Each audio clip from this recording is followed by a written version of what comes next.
വളരെ ഹെൽത്തി ആയിട്ടുള്ളൊരു diet plan പറഞ്ഞൊരു ഡോക്ടർ എന്ന് പറഞ്ഞു കഴിഞ്ഞാല് നിങ്ങൾക്ക് അതിന് ഒരുപാട് സംഗതികൾ മനസ്സിലാക്കേണ്ടതുണ്ട്. അതായത് നിങ്ങൾ പൊതുവെ ധരിച്ചു വെച്ചിട്ടുണ്ട്, അത് സത്യമാണ്. അതായത് ഒരുപാട് വൈറ്റമിൻസും മിനറൽസും ന്യൂട്രിയൻസ്, പ്രോട്ടീൻ, ഫാറ്റ്, ഇതിന്റെയൊക്കെ ഒരു കാർബോഹൈഡ്രേറ്റ്, ഇതിന്റെയൊക്കെ ഒരു ബാലൻസ്ഡ് ആയിട്ടുള്ള ഒരു ഡയറ്റ്, ഇതാണ് നമ്മളൊരു ആധുനിക ചിന്താഗതി. ഇത് തീർച്ചയായിട്ടും ശരിയാണ്, അത് കാലം തെളിയിക്കപ്പെട്ടിട്ടുള്ള സംഗതികളാണ്. പക്ഷേ ഇതിന്ന് വളരെ വ്യത്യസ്തമാണ് ആയുർവേദ രീതികൾ. അത് നിങ്ങൾക്ക് ഇന്നത്തെ വീഡിയോയിൽ പറയുന്ന കാര്യങ്ങൾ മനസ്സിലാക്കി കഴിഞ്ഞാൽ തീർച്ചയായിട്ടും നിങ്ങൾക്ക് ഉപകാരപ്പെടും. നമുക്ക് രോഗാരിഷ്ടതകളൊന്നും ബാധിക്കാതെ നമ്മുടെ ഹെൽത്ത് പൂർണ്ണ ആരോഗ്യത്തോടെ നിലനിർത്തുന്നതിന് വേണ്ടതായ ഭക്ഷണ രീതി എന്തൊക്കെയാണെന്നാണല്ലോ ചോദ്യം. അപ്പൊ അതിന് പറയാനുള്ള സംഗതി, ഈ പറഞ്ഞൊരു വെൽ ബാലൻസ്ഡ് ഡയറ്റ് വളരെ ശരിയാണ്, ഓക്കെ, തെറ്റല്ല. പക്ഷെ നമുക്ക് ആയുർവേദം അതിനേക്കാൾ കുറച്ചും കൂടി ഡീപ്പായിട്ട് അതിനെപ്പറ്റി പ്രതിപാദിക്കപ്പെട്ടിട്ടുണ്ട്. ആയുർവേദ ശാസ്ത്ര ഗ്രന്ഥങ്ങളിൽ പുരാതന കാലത്ത് തന്നെ പറഞ്ഞു വെച്ചിട്ടുള്ള സംഗതിയാണ്. അതായത് പ്രധാനമായിട്ടും അതിന്റെ ബേസിക്സ് പറയുകയാണെങ്കിൽ ഇത് എല്ലാം പഞ്ചമഹാഭൂതങ്ങൾ കൊണ്ടാണ് നിർമ്മിക്കപ്പെട്ടിട്ടുള്ളത്. നമ്മുടെ ശരീരവും അതുപോലെ പ്രകൃതിയിലുള്ള സർവ്വസസ്യജാലങ്ങളും നമ്മൾ ഭക്ഷിക്കുന്ന സംഗതികളും എല്ലാം തന്നെ ഈ പഞ്ചഭൂതങ്ങൾ,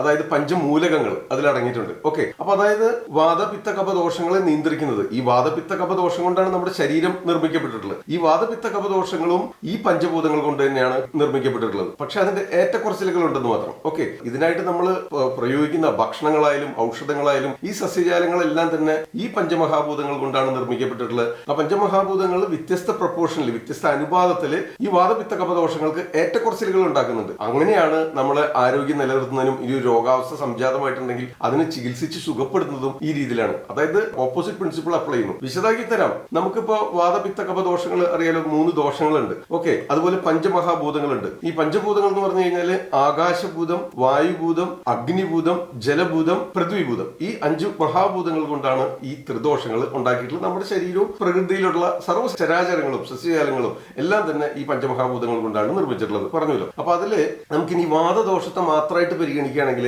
അതിൽ കൂടുതലായിട്ട് ഡോമിനേറ്റ് ചെയ്യുന്നത് ഈ ആകാശഭൂതവും വായുഭൂതവുമാണ്. അതുപോലെ പിത്തദോഷത്തില് കൂടുതലായിട്ട് ഡോമിനേറ്റ് ചെയ്യുന്നത് ഫയർ എലമെന്റ്, അവിടെ അഗ്നിയാണ്, അഗ്നിഭൂതമാണ് അവിടെ കൂടുതലായിട്ട് ഡോമിനേറ്റ് ചെയ്ത് നിൽക്കുന്നത്. ഇനി കഫദോഷത്തെ പറ്റി പറയുകയാണെങ്കിൽ അവിടെ കൂടുതലായിട്ട് ഡോമിനേറ്റ് ചെയ്ത് നിൽക്കുന്നത് ജലഭൂതവും ഭൂമിഭൂതവുമാണ്. ഇങ്ങനെ ഈ 5 പഞ്ചമഹാഭൂതങ്ങൾ ഈ ത്രിദോഷത്തിലേക്ക് ഇങ്ങനെ സംഗ്രഹിപ്പിച്ചിരിക്കുകയാണ്. ഓക്കെ, ഇതേപോലെ തന്നെയാണ് നമ്മുടെ പ്രകൃതിയിലുള്ള സർവ്വ സസ്യജാലങ്ങളും. ഓക്കെ, ഈ വാദം എന്ന് പറയുമ്പോൾ അത് വായുഭൂതവും ആകാശഭൂതവുമാണ് അവിടെ അമിതമായിട്ട് വർദ്ധിച്ചിട്ടുള്ളത്. അപ്പൊ വാദം വർദ്ധിച്ചിരിക്കുന്ന ഒരു രോഗാവസ്ഥ അല്ലെങ്കിൽ ഒരു വാദപ്രകൃതിക്കാരൻ, അദ്ദേഹം ആ ദോഷത്തെ നിർഹരിക്കുന്നതിനായിട്ട്, ആ വർദ്ധിച്ചിരിക്കുന്ന വാദദോഷത്തെ ശമിപ്പിക്കുന്നതിനായിട്ട് എന്ത് ചെയ്യണം? അതിന്റെ ജസ്റ്റ് ഓപ്പോസിറ്റ് പ്രിൻസിപ്പിൾസ് ഉള്ള കഫദോഷത്തെ വർദ്ധിപ്പിക്കുന്നതായ സസ്യജാലങ്ങൾ ആഹാരമായിട്ടോ ഔഷധമായിട്ടോ ഉപയോഗിക്കണം. അതായത് കഫദോഷത്തെ വർദ്ധിപ്പിക്കുന്ന ഈ പൃഥ്വിഭൂതവും ജലഭൂതവും കൂടുതലായിട്ട് അടങ്ങിയിട്ടുള്ള സംഗതികൾ കൂടുതലായിട്ട് അപ്ലൈ ചെയ്യുമ്പോൾ ഈ ആകാശഭൂതവും വായുഭൂതവും വർദ്ധിച്ചിരിക്കുന്ന വാദദോഷം ശമിക്കുന്നു.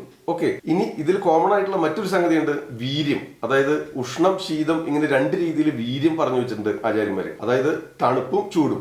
ഇതില് ഈ വാദവും കഫവും തണുപ്പാണ്, അതേസമയം പിത്തം ചൂടുമാണ്, അറിയാലോ. അപ്പൊ അതുകൊണ്ട് തന്നെ ഈ വാദവും കഫവും വർദ്ധിച്ചിരിക്കുന്ന അവസ്ഥയിൽ നമ്മൾ പിത്തത്തെ വർദ്ധിപ്പിക്കുന്നതായ ആഹാരങ്ങൾ, അതായത് സ്പൈസി, എരിവും ഉപ്പും ഒക്കെ ചേർത്തിട്ടുള്ള ആഹാര സാധനങ്ങളും ഔഷധങ്ങളും കൂടുതലായിട്ട് കഴിക്കുന്നു.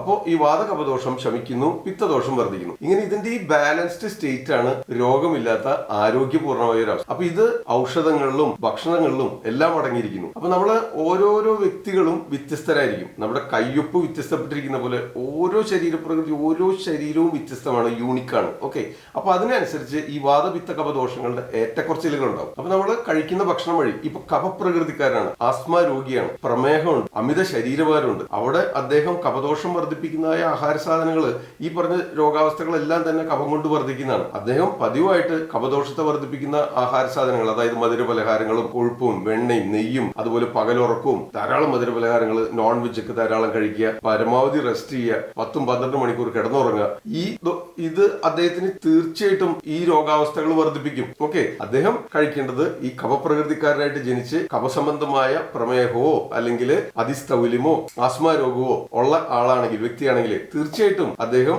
ഈ കൊഴുപ്പടങ്ങിയ ആഹാരങ്ങൾ, മധുരപലഹാരങ്ങൾ, അമിത ശരീരഭാരം ഉണ്ടാക്കുന്ന സാധനങ്ങൾ, എണ്ണയും വെണ്ണയും നെയ്യും തൈരും അതുപോലെ പകലുറക്കവും മധുരപലഹാരങ്ങളും മാംസാഹാരങ്ങളും എല്ലാം ഉപേക്ഷിച്ച് ഈ വാദത്തെ വർദ്ധിപ്പിക്കുന്നതായ ആഹാര സാധനങ്ങൾ കൂടുതലായിട്ട് കഴിക്കാനായിട്ട് ശ്രദ്ധിച്ചാൽ അദ്ദേഹത്തിന്റെ ശരീരം ആ രോഗാവസ്ഥയ്ക്ക് ശമനം ലഭിക്കും, അദ്ദേഹത്തിന് ആരോഗ്യപൂർണമായ ഒരു ജീവിതം നയിക്കാനായിട്ട് സാധിക്കും. ഇനി മറ്റൊരു ഉദാഹരണം കൂടെ പറയാം. കൂടുതൽ പേര് ബുദ്ധിമുട്ടുന്ന ഈ വാദസംബന്ധമായ രോഗങ്ങൾ, വാദം ശരീരത്തിൽ വർദ്ധിക്കുമ്പോൾ അത് നമ്മുടെ അസ്ഥിധാതുവിനെ ക്ഷയിപ്പിക്കും, ഓസ്റ്റിയോപോറോസിസ് പോലത്തെ കണ്ടീഷൻസ് ഉണ്ടാക്കും, ഡീജനറേറ്റീവ് ചേഞ്ചസ് ഉണ്ടാക്കും, എല്ല് തേയ്മാനം ഉണ്ടാക്കും, വാദസംബന്ധമായ വേദനകളും തരിപ്പും ഇത്തരം ബുദ്ധിമുട്ടുകളും ഉണ്ടാകും. അത്തരം അവസ്ഥയിൽ ഈ വാദത്തെ ശമിപ്പിക്കുന്നതിന് വേണ്ടി അതിന്റെ ജസ്റ്റ് ഓപ്പോസിറ്റ് പ്രിൻസിപ്പിളായ കഫദോഷത്തെ വർദ്ധിപ്പിക്കണം.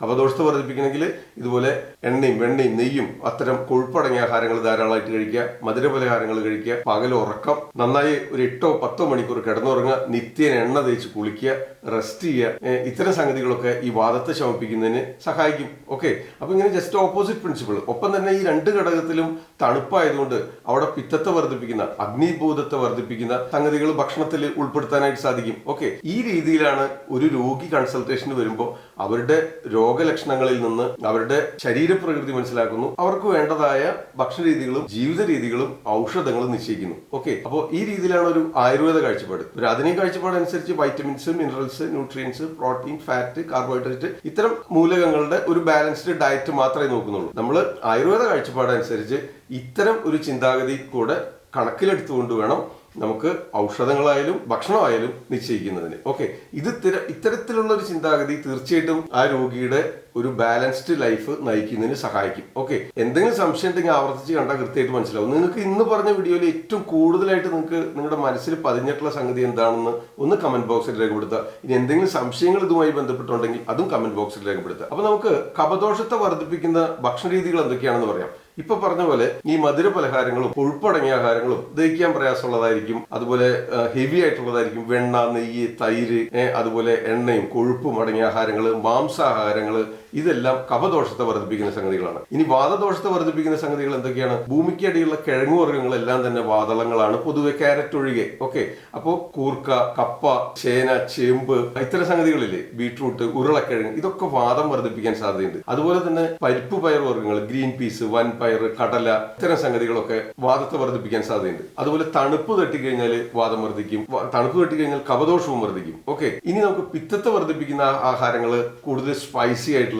എണ്ണ കൂടുതലുള്ള, ഉപ്പും എരിവും പുളിയും എണ്ണയും ഒക്കെ ധാരാളം അടങ്ങിയിട്ടുള്ള സംഗതികൾ, ഇത് പിത്തദോഷത്തെ വർദ്ധിപ്പിക്കും. അപ്പൊ നിങ്ങളുടെ രോഗലക്ഷണങ്ങളിൽ നിന്ന് നിങ്ങളുടെ സംജാതമായിട്ടുള്ള രോഗം ഏതേത് ദോഷങ്ങൾ വർദ്ധിച്ചതുകൊണ്ടാണ് ആ രോഗാവസ്ഥ ഉണ്ടായിട്ടുള്ളതെന്ന് മനസ്സിലാക്കി അതിനെ ശമിപ്പിക്കുന്നതിന് വേണ്ടതായ ഭക്ഷണ രീതികൾ, അതിന്റെ ജസ്റ്റ് ഓപ്പോസിറ്റ് പ്രിൻസിപ്പിളുള്ള ഭക്ഷണ രീതികൾ അപ്ലൈ ചെയ്യുക. ഇത് തന്നെയാണ് ആയുർവേദ ചികിത്സയിൽ ഔഷധങ്ങൾ നിശ്ചയിക്കുമ്പോൾ. രോഗ തീവ്രത കൂടുതലില്ല, രോഗം പഴക്കമില്ല, ശരീരത്തിന് സാമാന്യം ബലമുള്ള രോഗിയാണെങ്കിൽ ഈ ഭക്ഷണ നിയന്ത്രണം കൊണ്ട് തന്നെ ഒരു 30% ആശ്വാസം ലഭിക്കും. അതിന്റെ കൂടെ അതിനനുയോജ്യമായിട്ടുള്ള ഔഷധങ്ങളും കൂടെ നിശ്ചയിക്കുമ്പോൾ ഔഷധങ്ങൾ നിശ്ചയിക്കാനും ഇതേ ഫോർമുല തന്നെയാണ്. ഈ ത്രിദോഷങ്ങളും പഞ്ചഭൂതങ്ങളും തന്നെയാണ് കണക്കാക്കുന്നത്. ഓക്കെ, അങ്ങനെ ആ രീതിയിലുള്ള ഔഷധങ്ങൾ അപ്ലൈ ചെയ്യുമ്പോൾ ആ ദോഷാവസ്ഥ, ആ വർദ്ധിച്ചിരിക്കുന്ന ദോഷത്തെ ബാലൻസിലേക്ക് കൊണ്ടുവരാനായിട്ട് സാധിക്കുന്നു. അങ്ങനെ ത്രിദോഷ ശമനം വഴി ആരോഗ്യപൂർണമായ ഒരു ജീവിതം നയിക്കുന്നതിന് സാധിക്കുന്നു.